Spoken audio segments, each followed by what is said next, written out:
आज की शाम हम आप सभी का हृदय से स्वागत करते हैं और खुदा का मैं धन्यवाद करता हूं कि उसने हमें ये जिंदगी दी है।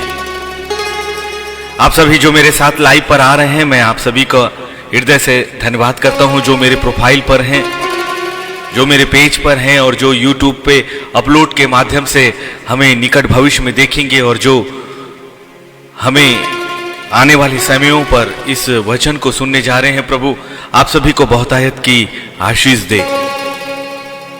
हमें लगता है कि हमारी जिंदगी में बहुत से कठिन वक्त जो है गुजर रहा है, लेकिन खुदा की योजनाएं आपकी कल्पनाओं से बिल्कुल अलग है और एक आत्मिक जिंदगी सचमुच में उस महान ईश्वर के साथ चलने वाली जिंदगी है। ये मनुष्यों की सोच और मनुष्यों की कल्पनाओं से बिल्कुल अलग और अलग और अलग होती है। इसीलिए तो सचमुच में हमें अपनी बुद्धि और अपनी चतुराई और अपनी समझ को छोड़कर एक ऐसे परमेश्वर पर जो सामर्थी है उस पर अपना भरोसा बनाकर रखना चाहिए कि इससे पहले कि हमारी नजरें किसी जगह पर जाए, उस महान परमेश्वर की नजरें वहां तक चली जाती है। इससे पहले कि आप इस संसार में मनुष्यों का आसरा और उनका भरोसा और उनका साथ खोजो, वो परमेश्वर यदि आपके साथ है तो संपूर्ण कायनात आपके साथ चलती है। लगता है जरूर कि आप अकेले हो, लेकिन विश्वास करने वालों के लिए जो आत्मिक जिंदगी को महत्व देते हैं अपनी जिंदगी में और परमेश्वर की योजनाओं से तनिक भी नहीं हिलते, कभी भी नहीं, किसी भी परिस्थितियों में नहीं, एक दिन परमेश्वर की उपस्थिति आप अपनी जिंदगी में महसूस करोगे। हाँ, वो हमें तपाता है, वो हमें पकाता है, वो हमें कई कठिन रास्तों से लेकर चलता है, क्योंकि उसकी संतानें एक योग्य संतानें बननी ही चाहिए। एक आत्मिक योद्धा जिन्हें एक बड़ी आत्मिक लड़ाई को लड़ना है और बहुतों के लिए उनकी जिंदगी, उनकी सांसें, उनकी आत्मा, उनका अस्तित्व एक मायने रखना है। इसीलिए नीति वचन 3 और 5 हमेशा ये कहता है कि तू अपनी समझ का सहारा मत लेना। ये वो खुदा है जो आंखों से नहीं दिखता, लेकिन वो आपके साथ चलता है। ये वो परमेश्वर है जो आत्मिक कानों से सुनाई देता है और कई बार हमने उसकी आवाज को सुनकर भी अनसुना इसलिए किया कि हमें पता ही नहीं चला कि उस परमेश्वर ने आपको पुकारा। कई बार उस परमेश्वर ने आपको अपने रास्ते पर लाया, लेकिन जाने और अनजाने में आपने अपना रास्ता मोड़ दिया, या रुक गए या पीछे चले गए। मसीही जिंदगी पीछे चलने वालों की जिंदगी बिल्कुल भी नहीं। और वक्त आएगा आपकी जिंदगी में उस महान परमेश्वर का अपने आप को प्रकट करने का, और तब वो कहेगा कि तुम मेरे हो। इसलिए अपनी जीवन की हर एक उन बातों के लिए अपने परमेश्वर का धन्यवाद करें। और यही गीत मैं आपके सामने ला रहा हूं कि चलती जाए जीवन नैया मोरे खेवैया तू आ, कैसे पहुंचूं तुझ तक मेरे प्राण बचैया तू आ। जो कुछ भी गीत है वो आत्मा में है। सो मैं आप सभी का, जितने मेरे साथ लाइव आ रहे हैं, जिनके मैसेज मुझे दिखाई दे रहे हैं, मैं आप सभी का स्वागत करता हूं। और आइए इस गीत में चलते हैं जो आत्मा से एक प्रार्थना है।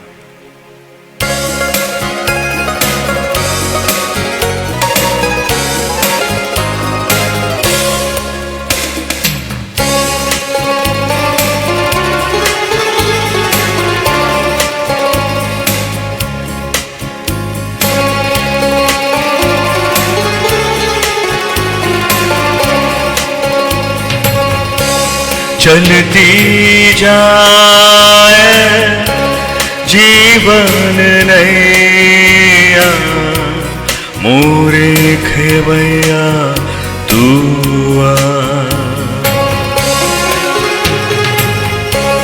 कैसे पहुँचूं तुझे तक मैं, मेरे बचैया तू आ।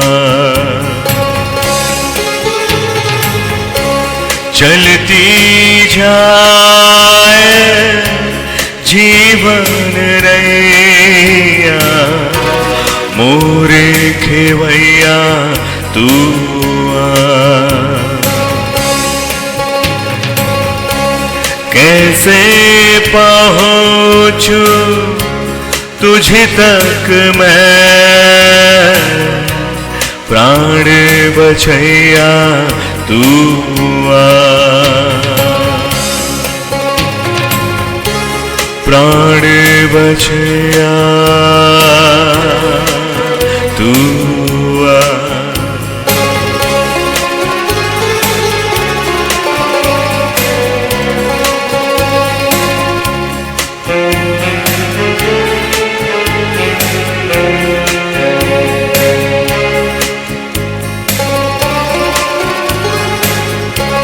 सुनी है राह दिखती ना मंजिल, कहाँ जाऊं किसे देखूं किसे मैं पुकारूं, मन ये कहे कहाँ मैं जाऊं। सुनी है राहें दिखती ना मंजिल, कहाँ मैं जाऊं किसे मैं पुकारूं। मेरे प्रभु तू कहाँ, मेरे प्रभु तू कहाँ, तुझको पुकारो हाथ बढ़ाओ, तुझको पुकारो हाथ बढ़ाओ, थाम के मुझको चला।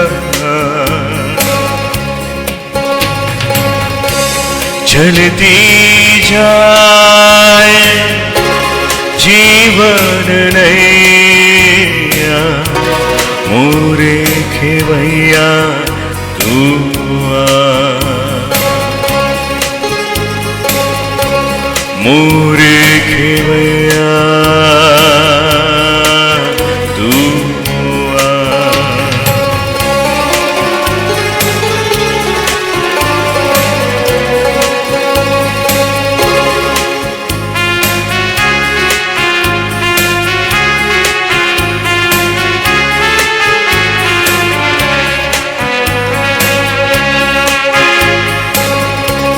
तेरा वचन है सत्य वचन है, तेरा वचन है सत्य वचन है, तू जो कहे वो हुआ, ओ तू जो कहे वो हुआ। तेरा वचन है सत्य वचन है, उस पे मुझे को चला, पैर डिगे ना भटकूं ना मैं, राहे अपनी बता, राहे अपनी बता। चलती जाए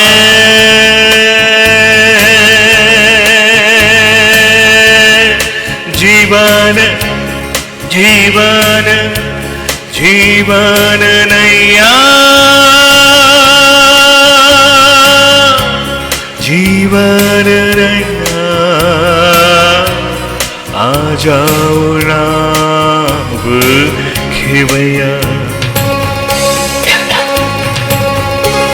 मोरे खेवैया तू आ। कैसे पहुँचो तुझ तक मेरे प्राण बचैया तू आ, प्राण बचैया तू आ,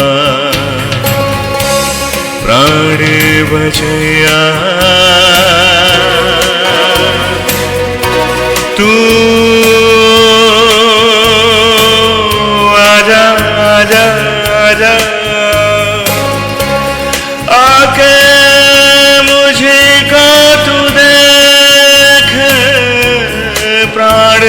बचैया तू आ, प्राण बचैया तू आ।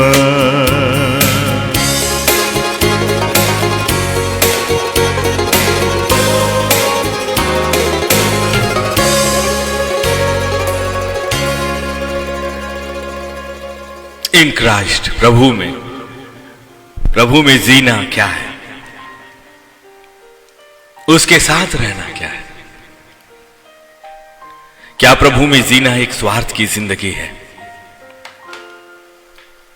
क्या ये सिर्फ कहने की जिंदगी है?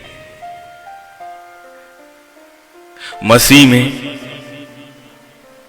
उस खुदा में, उस ईश्वर को ही अपना सब कुछ मानना, और फिर जिंदगी में चाहे कुछ भी हो, किसी भी तरह की परिस्थितियां हमारे साथ चलती हों, उस रास्ते को कभी नहीं छोड़ना जो खुदा ने आपको और मुझे दिया है। यही है मसीह में होना, यही है मसीह में चलना, यही है मसीह की जिंदगी को जीना। वरना बुलाए हुए तो बहुत हैं, सचमुच में बहुत हैं, लेकिन चुनकर ठहराए हुए लोग बहुत कम रह पाते हैं। एक मनुष्य तब तक परमेश्वर को पुकारता है जब तक कि उसे अपनी जिंदगी में उसकी जरूरत हो। मुसीबत, तकलीफें, ना जाने कितनी तरह की बातें उसकी जिंदगी का जब पीछा नहीं छूटती, तब मनुष्य कहता है, हे प्रभु, हे प्रभु, हे प्रभु। लेकिन बहुत जल्दी मनुष्य अपना भरोसा अपने परमेश्वर पर से छोड़ देता है। लेकिन अंत तक विश्वासी रहने वालों के लिए ही तो परीक्षाएं पूरी होती हैं, और आत्मिक परीक्षाओं को पार किए बगैर कभी भी आत्मिक जिंदगी नहीं आती, कभी भी नहीं। आत्मिक जिंदगी तो शरीर की अभिलाषाओं से बहुत ऊपर है। आत्मिक जिंदगी आपकी अपनी इच्छाओं से बिल्कुल अलग है, और आत्मिक जिंदगी कभी भी आपकी सोच के अनुसार नहीं चलती, और समय भी आपके अनुसार नहीं होता। इसीलिए आत्मिक जिंदगी एक धैर्य की जिंदगी है प्रभु में, उसके वचन पर, और उसने जो कहा हमारी जिंदगी के साथ, उसका इंतजार करने वाले लोग। कठिन जरूर है कि जब सारा संसार आपको एक दिशा पे जाता दिखे, जब मनुष्य की सारी सोच, सारी बुद्धि, सारी समझ किसी एक दिशा पे जाती हुई दिखे, ऐसे वक्त में एक ऐसी दिशा की ओर चलना जो संसार की दिशा कभी नहीं है, जो संसार के अनुसार कभी भी आपके लिए भलाई की दिखती नहीं है। लेकिन परमेश्वर की सोच और मनुष्य की सोच में जमीन और आसमान का अंतर इसीलिए तो पवित्र वचन ने बताया है, और इसीलिए नीति वचन 3 और उसके 5 में पवित्र आत्मा ने ये बातें आपसे और मुझसे कही कि तू अपनी समझ का सहारा मत लेना, लेकिन संपूर्ण मन से परमेश्वर यहोवा पर भरोसा करना। बहुत कम है ऐसे जिनकी जिंदगी में परमेश्वर की बुलाहट आती है, वो अपना सब कुछ छोड़कर निकलते हैं, लेकिन रास्ते पर पलटने वाले, रास्ते से लौटने वाले बहुत हैं, जो तो बहुत जल्दी सकरे रास्ते से होकर जब चारों ओर उन्हें जिंदगी रगड़ती है, जब वो मसले जाते हैं, आटों के समान जब वो गूंथे जाते हैं, बहुत कम का विश्वास उस परमेश्वर के हाथों में बना रह सकता है, बहुत कम का। लेकिन धन्य है वो परमेश्वर जो हर पल हमसे बातें करता है, और इसीलिए एक ऐसी जिंदगी है जो मनुष्य की बुद्धि में कभी भी समझ नहीं आती। हर काम असंभव सा लगता है, लेकिन परमेश्वर के हाथ बहुत बड़े हैं, और उसकी योजनाएं भी आपकी कल्पनाओं से बहुत अलग। आपकी बुद्धि, आपकी सोच कभी भी मेरे परमेश्वर की सोच तक पहुंच भी नहीं सकती अपनी क्षमता में, और उसकी सोच को बतलाने और समझाने वाला केवल पवित्र आत्मा है, जो परमेश्वर के साथ अनंत काल से है और अभी भी है। और वही है जो आपके और मेरे वातावरण में आता है और फिर उस परमेश्वर के सिंहासन के सामने जाता है, आपकी और मेरी बातों के लिए एक मध्यस्थता जो करता है। हमने अपने आप को मसीह में बताया, लेकिन हम मसीह में होते नहीं हैं। हमने अपनी जुबान से ना जाने हजारों बार परमेश्वर के वचन की बातें की, लेकिन वो वचन हमारे अंदर स्थिर नहीं रहता। महत्व इस बात का नहीं है कि हम वचन को जानते हैं, महत्व इस बात का है कि क्या उस वचन में हमारे पांव स्थिर रहते हैं, उस विश्वास में हमारे पांव स्थिर रहते हैं कि चाहे जिंदगी की पोर पोर चली जाए। एक बार अपने परमेश्वर पर विश्वास करके देखना, उसका सिंहासन और उसकी नजरें कभी खाली नहीं जाती। मनुष्यों से उसका जैसा लगाव है वैसा कभी किसी से नहीं रहा, क्योंकि हम ही तो उसके स्वरूप और समानता के प्राणी हैं, जिसे उसने अपना कहा है, अपना वारिस कहा है, अपनी संतान कहा है। वरना इस संसार में किसी भी प्राणी को उसने यह अधिकार नहीं दिया, सिवाय मनुष्य होने के नाते मुझे और आपको। और फिर हमारा एक स्थान उसने तय किया है, अनंत काल की जिंदगी तय की है। ये शरीर की जिंदगी कुछ समय की है, कुछ वर्षों की है, लेकिन आत्मा की जिंदगी की तैयारी सबसे महत्वपूर्ण है। आत्मा की जिंदगी का रास्ता सबसे महत्वपूर्ण है। एक बार उन जगहों को देखने की कोशिश करें जो सामान्य आंखों से हमें नहीं दिखती, लेकिन एक बड़ा प्रतिफल, एक बड़ी सुरक्षा उस खुदा की ओर से हम पाते हैं। धन्य है वो जो मेरे परमेश्वर के हाथों के नीचे शरण रखता है। धन्य है वो जिस पर मेरे परमेश्वर की दृष्टि निरंतर बनी रहती है। धन्य है वो जिसे मेरा परमेश्वर अपना वारिस और अपनी संतान पुकार कर ये कहता है कि तू मेरा और तू मेरी है। कभी अपने परमेश्वर की इस आवाज को सुना है कि नहीं, जब वो आपको पुकारे कि मेरे बेटे तू मेरा है और तू मेरी है। इसलिए तो उसने कहा यदि तू मेरा है तो मैं तुझ में हूं, और जो मुझ में है वो मेरी वारिस है। इसलिए एक बुलाहट उसने दी है अपने महान नबी होशे के माध्यम से। मेरे खुदा का कलाम कभी भी व्यर्थ नहीं गया है। एक बार उस वचन पर विश्वास करके तो देखिए, एक बार अपने आप को उस वचन पर स्थिर करके तो देखिए, एक बार विश्वास के साथ एक आत्मिक जिंदगी को चलने की कोशिश तो करें। शुरू में एक आत्मिक युद्ध का सामना आपको करना पड़ेगा। शुरू में संसार आपके विरोध में खड़ा हो जाएगा, प्रारंभ में आपके अपने आप के विरोधी हो जाएंगे। ये कौन सी नई बातें हैं।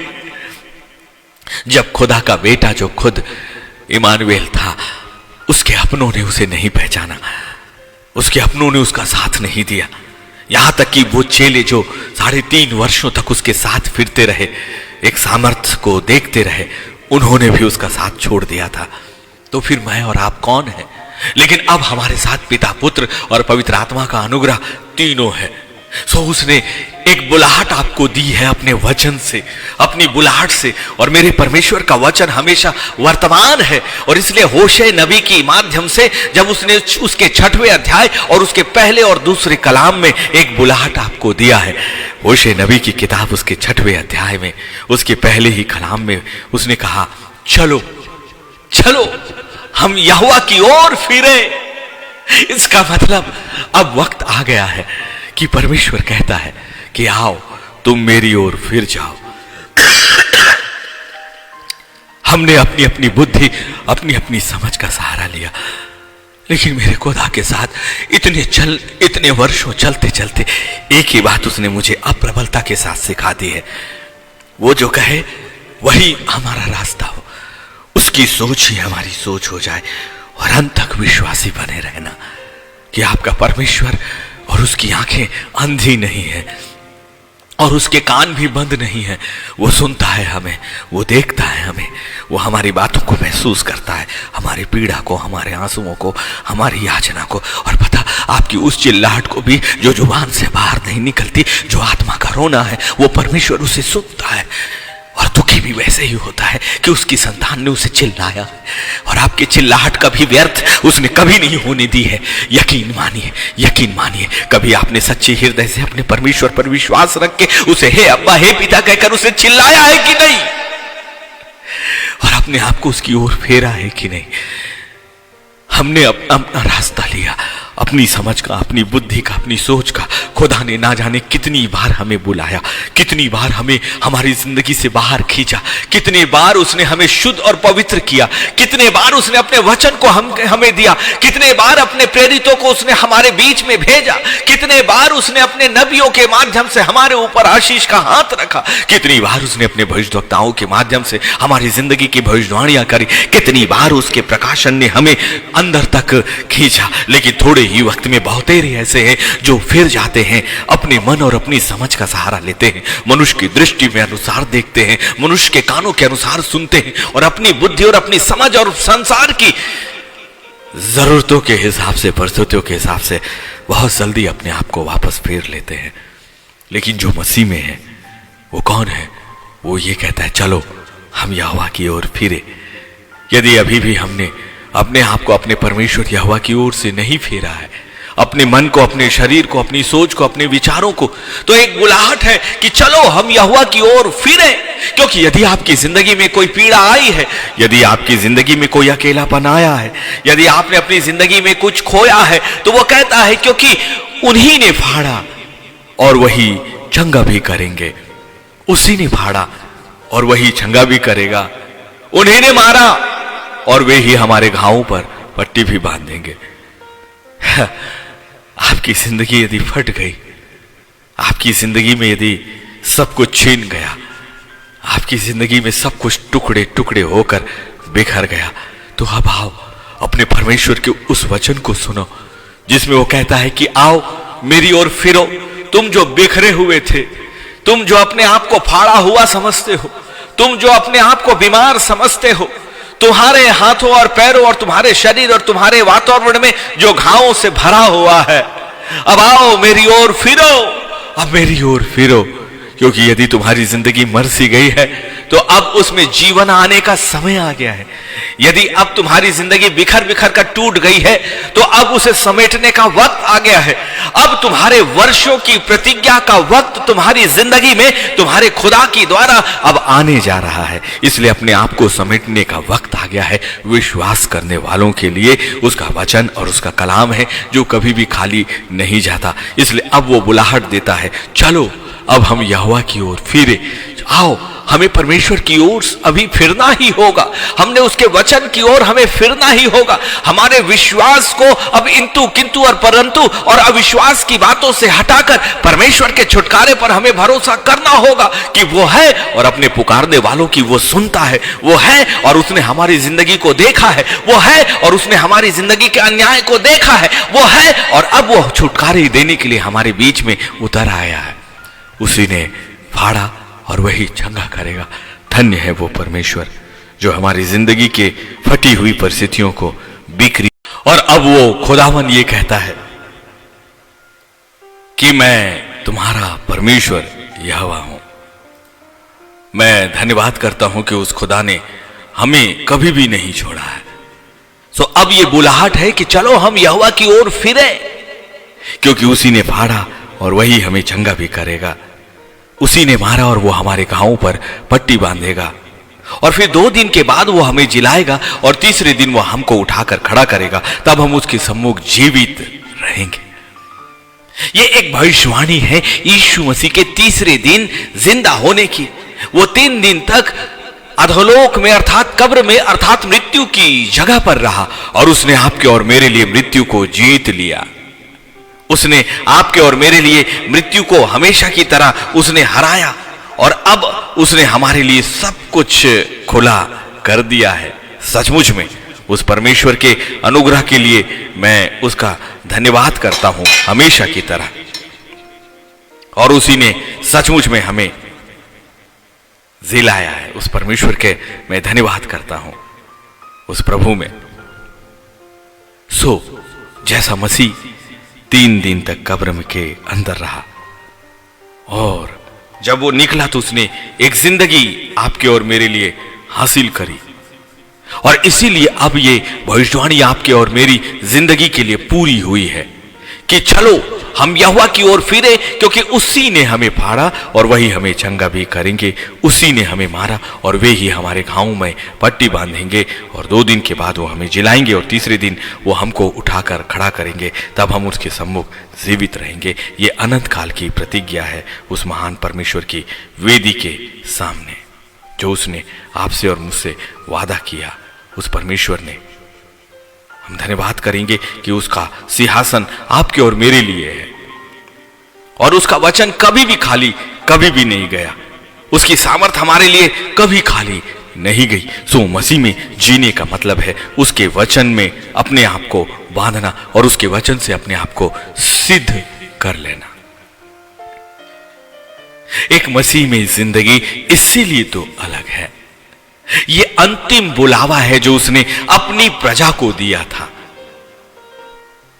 कि आओ हम अपने आप को परमेश्वर की ओर लौटा लें। अभी भी आपकी और मेरी जिंदगी के साथ है। जैसे इस्राएल बेबीलोन की दास्ता में चला गया और फिर उसकी भविष्यवाणियां आपके और मेरे लिए पूरी हुई, वैसे ही हमारी जिंदगी की हर एक दासतों में वो हमारे साथ है, हमारी हर एक बंधुआई में वो हमारे साथ है, हमारी जिंदगी की हर एक परिस्थितियों में वो हमारे साथ है। रोमियो की किताब उसके 11वें अध्याय और उसके 26वें कलाम में इसीलिए वचन ये कहता है, इस रीति से सारा इस्राएल जो है वो उद्धार पाएगा। किस रीति से? उसकी बुलाहट के द्वारा। ये हम मसीहियों के लिए है कि कौन है उस मसीह में जो उसके वचन पर और उसके कलाम पर और उसकी बुलाहट पर विश्वास करता है और अपनी जिंदगी को अंतिम समय तक और अंतिम सीमाओं तक उसके हाथों में रखता है और उस पर विश्वास करता है। सो उसकी बुलाहट हमारे जिंदगी का आधार है। जब तक वो हमें घनघोर वादियों से होकर नहीं गुजारता, जब तक वो हमारे मन को निश्चित तौर से घनघोर पीड़ा में नहीं भर देता, तब तक हम उसकी आशीष को समझ नहीं पाते। जब तक हम तकलीफों के रास्ते से होकर नहीं गुजरते, तब तक परमेश्वर की सामर्थ को हम नहीं जान पाते।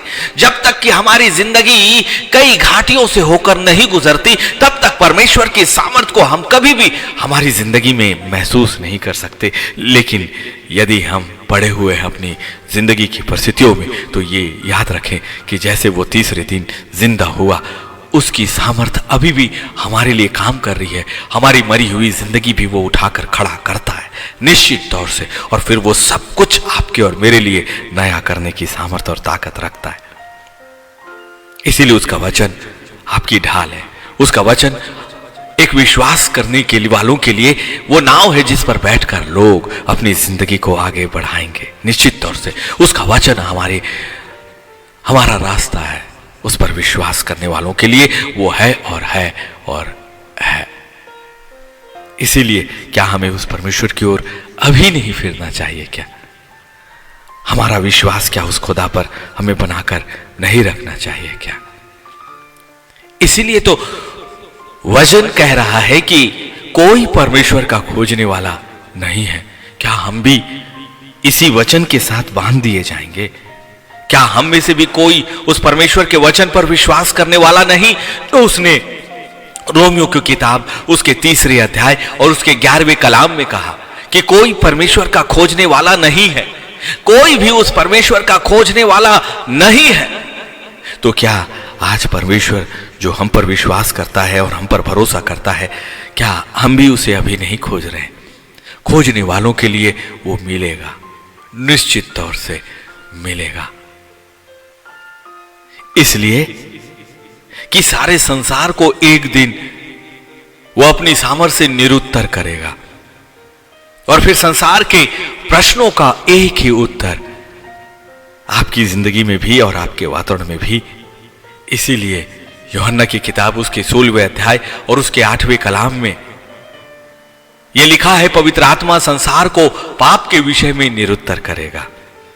बहुत से प्रश्न हैं, लेकिन एक दिन उस निरुत्तर करने का मतलब है वो संसार को उसका आईना दिखाएगा, लोगों को उसका आईना दिखाएगा, अगुओं को उसका आईना दिखाएगा, आत्मिक जिंदगी में बढ़ने और चलने वाले लोगों को वो उसका आईना दिखाएगा। वो निरुत्तर करेगा, अर्थात पाप का एहसास वो कराएगा, आपका दोष आपके सामने लेकर आएगा, आपको कायल करेगा कि हाँ खुदावन, मेरी जिंदगी में बहुत से ऐसे वक्त आए जब मैं चाहता तो तेरे पीछे मैं चल सकता था, तेरे वचन पर मैं भरोसा कर सकता था, तेरे आत्मिक चुनाव पर मैं स्थिर रह सकता था, विश्वास कर सकता था, क्योंकि तू संसार के अनुसार सोच रखने वाला परमेश्वर नहीं है, तू संसार के अनुसार चलने वाला परमेश्वर नहीं है, तू संसार के अनुसार सोच देने वाला परमेश्वर भी नहीं है, और तू संसार के अनुसार चलाने वाला भी परमेश्वर नहीं है। अच्छा हो कि हमारी जिंदगी के भटकाव को हम इधर उधर की बातों को छोड़कर अपने परमेश्वर के कलाम पर और उसकी उपस्थिति पर और उसके वचन पर हम भरोसा करें और आगे बढ़ें कि वो है और अपने चाहने वालों को वो उत्तर निश्चित तौर से देता है। विश्वास करने वालों के लिए रास्ता कठिन जरूर है, लेकिन अंत तक विश्वास करने वालों के लिए उसका वचन स्थिर है। इसीलिए भजन संहिता की किताब उसके 2 अध्याय और उसके 12वें कलाम में खुदा का वचन कहता है, पुत्र को चूमो, ऐसा ना हो कि वो क्रोध करे और तुम मार्ग ही में नाश हो जाओ, क्योंकि क्षण भर में उसका क्रोध भड़कने को है। धन्य है वे जिनका भरोसा उस पर है। अब न्याय का दिन बहुत जल्दी आ रहा है।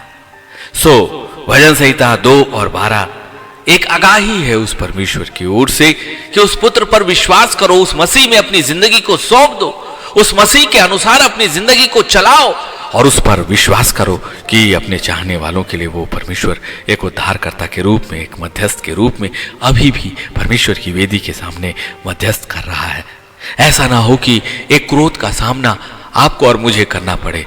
ऐसा ना हो कि जिस मार्ग पर हम चल रहे उस मार्ग पर चलते चलते हम नाश हो जाएं, क्योंकि क्षण भर में सब कुछ पूरा हो जाएगा और फिर हमारे पास अंगीकार का भी अवसर नहीं रहेगा।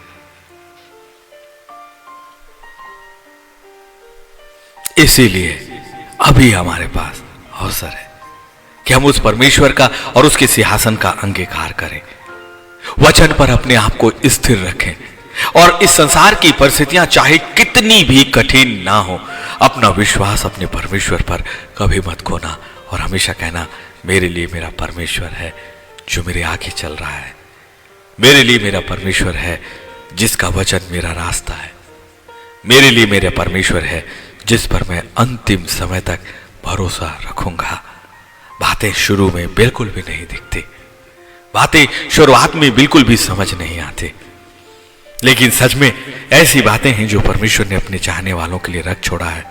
सच में ऐसी बातें हैं जो परमेश्वर ने अपने चाहने वालों के लिए रख छोड़ा है, जो हमारे चित्त में कभी नहीं आएंगे, क्योंकि वो मनुष्य के चित्त में समझने के योग्य है भी नहीं।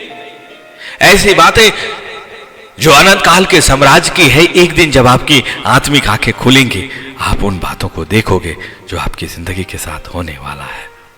अंत तक विश्वासी रखना है हमें। इसीलिए होशे नबी की किताब उसके 61वें अध्याय के 2 कलाम में उसने फिर से कहा, चलो हम यहोवा की ओर फिरे, क्योंकि उन्हीं ने हमें फाड़ा और वही चंगा भी करेंगे, क्योंकि उसी ने हमें मारा और वे हमारे घावों पर पट्टी बांधेंगे, वह हमको जिलाएंगे, तब हम उसके सम्मुख जिंदा रहेंगे।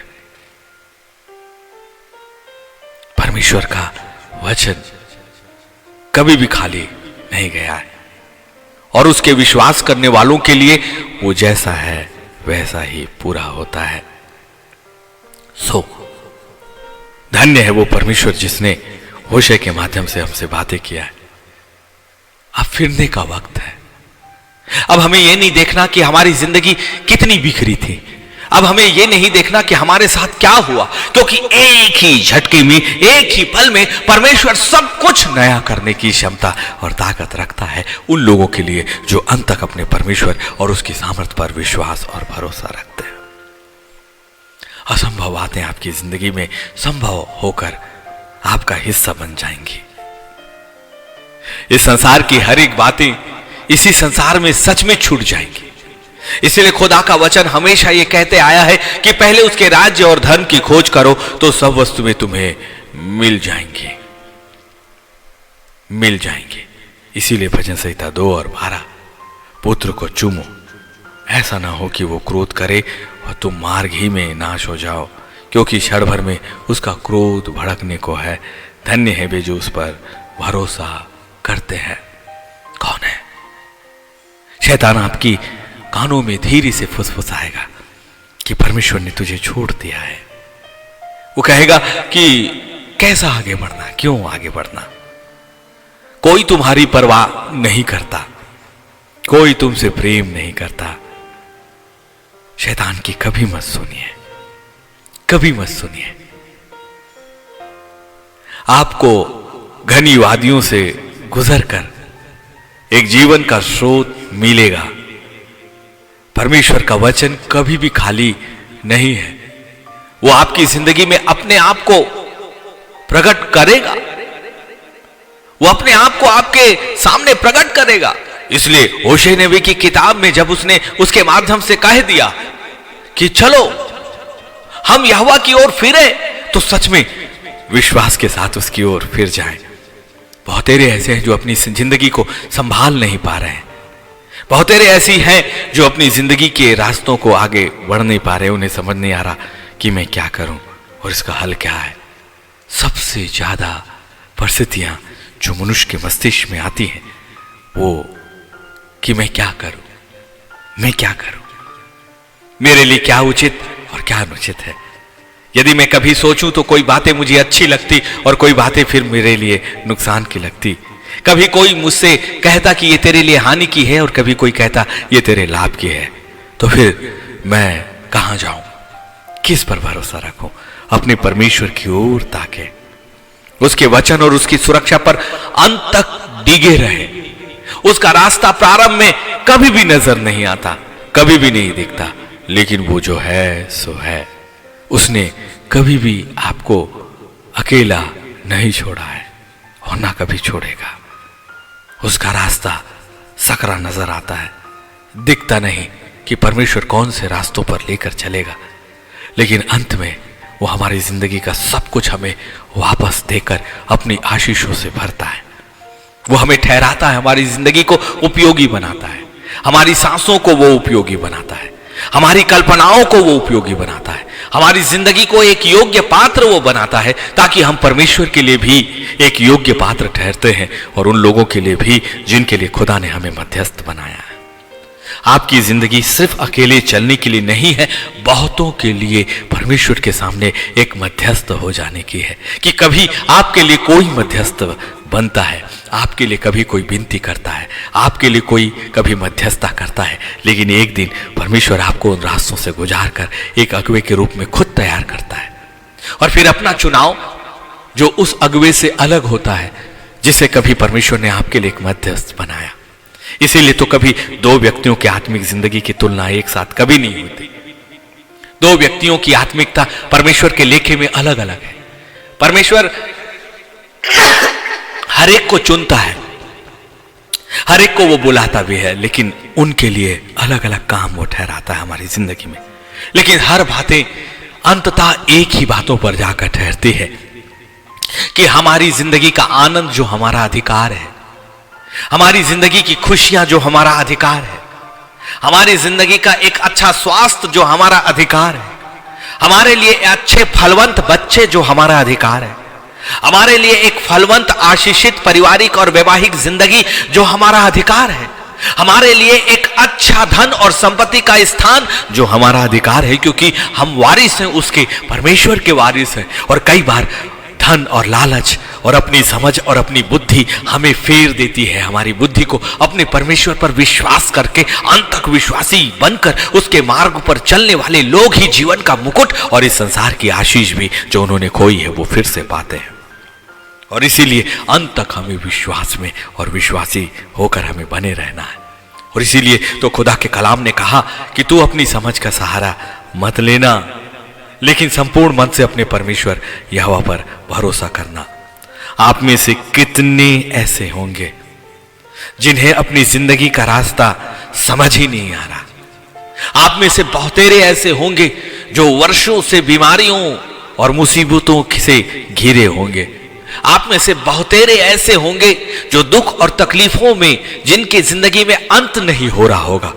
आप में से बहुतेरे ऐसे होंगे जो कर्जों से लदे होंगे। आप में से बहुतेरे ऐसे होंगे जो अच्छी परिस्थितियों में रह नहीं पा रहे होंगे। सब कुछ होता है इंसान के पास, लेकिन सुख, चैन और शांति उसके पास नहीं होती, क्योंकि उसने जो रास्ता चुना वो संसार की ओर से पाने का चुना। लेकिन धन्य है वे जो बुद्धिमान है, और जो बुद्धिमान है वो बुद्धि का रास्ता चुनते हैं। और बुद्धि का रास्ता वो है जो पवित्र आत्मा के द्वारा बताया और सुझाया और दिखाया जाता है। और जो पवित्र आत्मा हमें बताता है, जो सुझाता है, जो दिखाता है, वो संसार कभी भी हमें नहीं बताता, वो संसार कभी भी हमें नहीं सुझाता, वो संसार कभी भी हमें उस रास्ते के विषय में बातें नहीं करेगा, क्योंकि संसार का रास्ता और खुदा के रास्ते में जमीन और आसमान का अंतर है।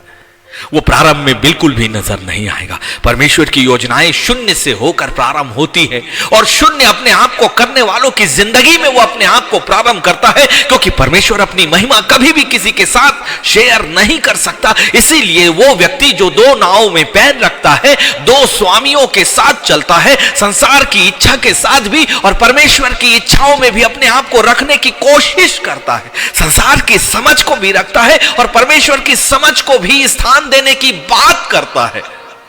वो संसार और अपनी समझ का रास्ता चुनता है, लेकिन केवल परमेश्वर के रास्ते में चलने की बातें करता है, सिर्फ बातें करता है, लेकिन चलना कठिन है। चलने वाले लोग अपनी जिंदगी को परमेश्वर के रास्ते पर चलाते हैं, चाहे उसकी जिंदगी में चाहे कितनी ही तूफान क्यों ना आए।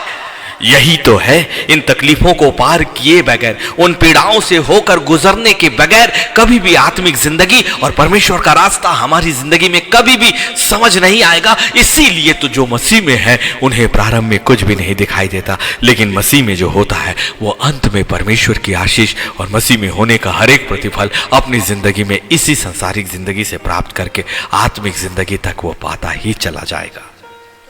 इसलिए सौदा बड़ा सस्ता है सच में। इसीलिए आत्मा की सुने और आत्मा के चलाए, अपनी जिंदगी को सौंपे। जो मसीह में है वो नई सृष्टि है, और देखो अब पुरानी बातें बीत गई और अब वो सब नई हो गई हैं। हम आपसे क्षमा चाहते हैं कि हमारा लाइफ फिर से डिस्कनेक्ट हुआ, लेकिन वचन डिस्कनेक्ट नहीं हुआ है। और फिर परमेश्वर के कलाम के साथ हम कल फिर ठीक 9:30 बजे फिर से हाजिर होंगे। खुदावन हम सभी को बहुत आयत की आशीष दे। जय मसीह की।